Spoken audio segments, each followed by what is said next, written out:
अस्सलाम वालेकुम viewers. Welcome back to my channel Khalil medicos. उम्मीद करते हैं कि आप सब खैरियत से होंगे। वीवर्स, आज की हमारी वीडियो है ऑक्सीडेल इंजेक्शन के बारे में। वीवर्स, ऑक्सीडेल इंजेक्शन का नाम आपने सुना होगा और इसका इस्तेमाल भी पाकिस्तान में बहुत ज़्यादा करवाया जाता है। मेरे ख्याल से पाकिस्तान में जितने भी एंटीबायोटिक्स इस्तेमाल होते हैं, इनमें सबसे ज़्यादा इस्तेमाल होने वाला ये एंटीबायोटिक्स इंजेक्शन है। तो व्यूअर्स, आज के इस वीडियो में हम तफसील से बात करेंगे कि ऑक्सीडेल इंजेक्शन के यूजेस यानी कि इसके इस्तेमालात और इसके फ़वाइद क्या क्या हैं और किन किन मसाइल में इसका इस्तेमाल करवाया जाता है, और साइड इफेक्ट यानी कि इसके नुकसान क्या क्या हैं, और डोजेज यानी कि कितनी मिकदार में इसको इस्तेमाल करना चाहिए और इसका सही तरीकाकार क्या है। इसके अलावा ये भी बताऊंगा कि इस इंजेक्शन को लगाते वक्त आपको किन किन एहतियाती तदाबीर पर अमल करना चाहिए। इसके अलावा ये भी बताऊंगा कि इसका सही दौरानिया क्या है, यानी कि कितने दिन तक हम इस इंजेक्शन का इस्तेमाल कर सकते हैं। तो आपने वीडियो को स्किप नहीं करना, वीडियो को फुल वॉच करना है ताकि कोई भी आपका इंपॉर्टेंट पॉइंट मिस ना हो। व्यूअर्स, मजीद वीडियो की तरफ चलने से पहले आपसे गुजारिश है कि अगर आप हमारे चैनल पर न्यू हैं तो हमारे चैनल को सब्सक्राइब कर दें और वीडियो को भी लाइक कर दें और बेल आइकन के बटन को भी प्रेस कर दें ताकि हमारी हर न्यू आने वाली वीडियो का नोटिफिकेशन आपको आसानी से मिलता रहे। तो व्यूअर्स, अब हम चलते हैं अपने टॉपिक की तरफ। इसका ब्रांड नेम है ऑक्सीडेल। सामी फार्मा इसको तैयार कर रही है, जो कि एक अच्छी फार्मा है और इसकी तमाम ही दवाइयाँ बहुत ही अच्छा और ज़बरदस्त रिजल्ट फ्राहम करती हैं। अगर कीमत की बात की जाए तो तकरीबन व्यूअर्स जो मेरे पास अवेलेबल है वो है 1 ग्राम। इसकी कीमत है 450 रुपए में पाकिस्तानी मार्केट में अवेलेबल है। इसमें 500 मिलीग्राम भी अवेलेबल होता है और 250 मिलीग्राम भी अवेलेबल होता है। ये IM और IV दोनों पोटेंसीज में अवेलेबल होता है। जो IM होता है वो इंट्रामस्कुलर दिया जाता है और जो IV होता है वो इंट्रावेनस दिया जाता है। तो व्यूअर्स, अब हम बात करते हैं इसकी कंपोजिशन के बारे में, यानी कि इसमें मौजूद दवा कौन सा है। व्यूअर्स, जिसमें दवा शामिल किया गया है उसका नाम है सेफ्ट्राइएक्सोन सोडियम। सेफ्ट्राइएक्सोन सोडियम एक सेमी सिंथेटिक एंटीबायोटिक्स दवा है और इसका इस्तेमाल होता है बैक्टीरियल इन्फेक्शन को ट्रीट करने के लिए, और ये ग्राम नेगेटिव और ग्राम पॉजिटिव यानी कि दोनों बैक्टीरिया पर ही असरअंदाज होता है। तो व्यूअर्स, अब हम बात करते हैं ऑक्सीडेल इंजेक्शन के यूजेस के बारे में, यानी कि इसके इस्तेमालात क्या क्या है और किन किन मसाइल में इसका इस्तेमाल करवाया जाता है। तो व्यूअर्स, इसका इस्तेमाल सबसे पहले RTA यानी कि रेस्पिरेटरी ट्रैक्ट इन्फेक्शन। अब रेस्पिरेटरी ट्रैक्ट इन्फेक्शन से मुराद यानी कि सांस के रास्ते का अगर कोई इन्फेक्शन हो जाता है। अब ये इन्फेक्शन बच्चों में भी हो सकता है, बड़ों में भी हो सकता है। इसमें होता क्या है कि जिसमें आपका नाक आता है, गला होता है, सांस की नालियां, फेफड़े वगैरह शामिल होते हैं। अगर नाक में कोई इन्फेक्शन हो जाता है, कोई फोड़ा फिंसी वगैरह कोई बन जाती है अगर कोई बैक्टीरियल इन्फेक्शन की वजह से, तो इसमें इसका इस्तेमाल करवाया जाता है।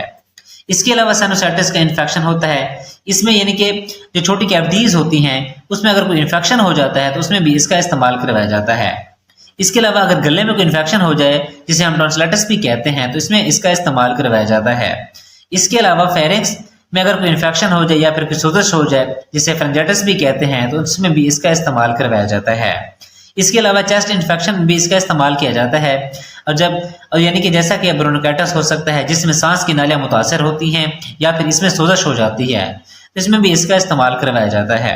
इसके अलावा नमूनिया जो आपके फेफड़ों को मुतासर करता है उसमें भी इसका इस्तेमाल किया जाता है।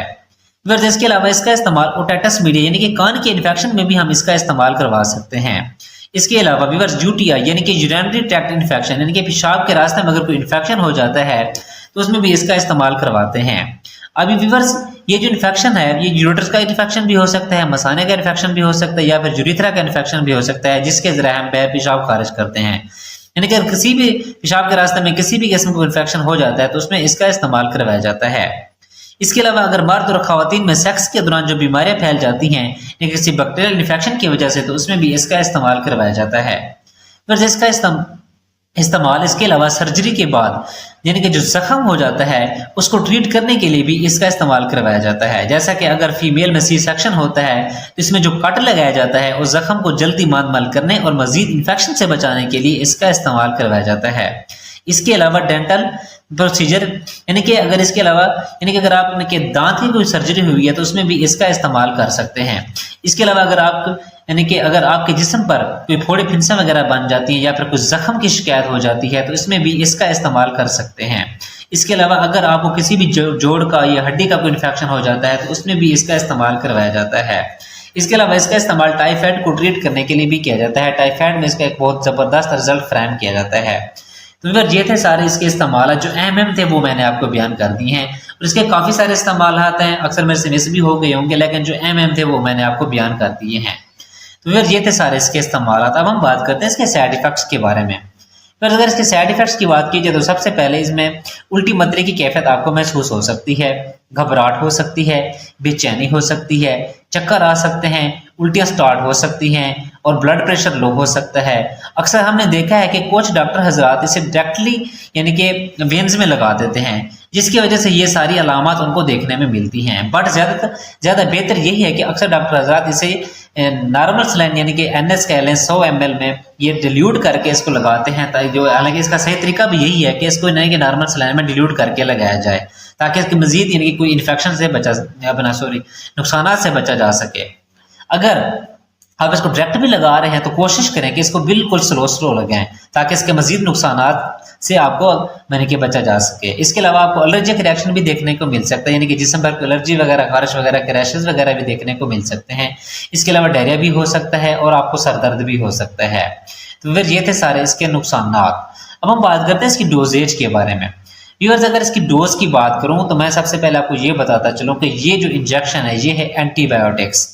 तो व्यूअर्स, इसका जो इस्तेमाल होता है, जो इसकी डोज होती है, इसका जो दौरानिया होता है वो डॉक्टर ने करना होता है, क्योंकि ये सब डिपेंड करता है आपकी एज पर, बॉडी पर और बीमारी की कंडीशन पर, जिसको देखकर डॉक्टर हजरात प्रेस्क्राइब करते हैं कि यानी कि किस बीमारी में, किस कंडीशन में यानी कि इस इंजेक्शन का इस्तेमाल करना है। यानी कि 250 मिलीग्राम का इस्तेमाल करना है, 500 मिलीग्राम का इस्तेमाल करना है, या फिर 1 ग्राम का इस्तेमाल करना है। तो यानी कि इसमें देखना ये होता है कि उसकी बीमारी की कंडीशन के मुताबिक फिर इसको हमने इस्तेमाल करवाना होता है, या फिर डॉक्टर हजरात इसको इस्तेमाल करवाते हैं। तो सबसे ज़्यादा बेहतर तरीका भी यही है कि आप इसे अपने डॉक्टर के नुस्खे के मुताबिक इस्तेमाल करें। डॉक्टर हजरात जिस तरह आपको प्रेस्क्राइब करते हैं आप उनके नुस्खे के मुताबिक इस्तेमाल करें। और जो इसका दौरानिया होता है वो भी डॉक्टर हजरात आपको बताते हैं कि कौन सी बीमारी में यानी कि कौन से इन्फेक्शन में हमने इसको कितने दिन तक इस्तेमाल करना है। किसी में 5 दिन होता है, किसी में 7 दिन, किसी में 14 दिन भी होता है, किसी में 15 दिन भी होता है। तो इसका जो दौरानिया होता है वो मुख्तलिफ होता है, और ये जो दौरानिया होता है वो डिपेंड करता है आप पर और आपकी बीमारी की कंडीशन पर, जिसको डॉक्टर हजरात देखकर फिर आपको प्रेस्क्राइब करते हैं। तो फिर ये थी साइलेंट ऑक्सीजन इंजेक्शन की। अगर फिर भी आपका कोई सवाल है तो आप कमेंट सेक्शन में हमसे पूछ सकते हैं, और हम आपके जवाब देने पर हम खुशी महसूस करेंगे कि आप हमारी वीडियो में इंटरेस्टेड हैं, और इसके मुतालिक यानी कि आपको कोई भी सवाल है आप हमसे पूछ सकते हैं। और हमें इससे मजीद हम यानी कि जो वीडियो बनाते हैं उसमें हमें आगाही मिलेगी कि आप यानी कि कौन सी वीडियो देखना ज़्यादा पसंद करते हैं, और उसमें क्या क्या है यानी कि आपके जो भी सवाल हैं हम उसका जवाब देने के लिए हम यानी कि उसका जवाब देते हैं। तो फिर ये थी साइलेंट ऑक्सीजन इंजेक्शन की। उम्मीद है कि आप लोगों को हमारी वीडियो पसंद आई। अगर हमारी वीडियो पसंद है तो वीडियो को लाइक करें, कमेंट्स करें, अपने दोस्तों के साथ शेयर करना ना भूलें। हमारी वीडियो देखने के लिए बहुत शुक्रिया। अब हम मिलते हैं अपनी नेक्स्ट वीडियो में। अपना ख्याल रखिएगा। अल्लाह हाफिज़।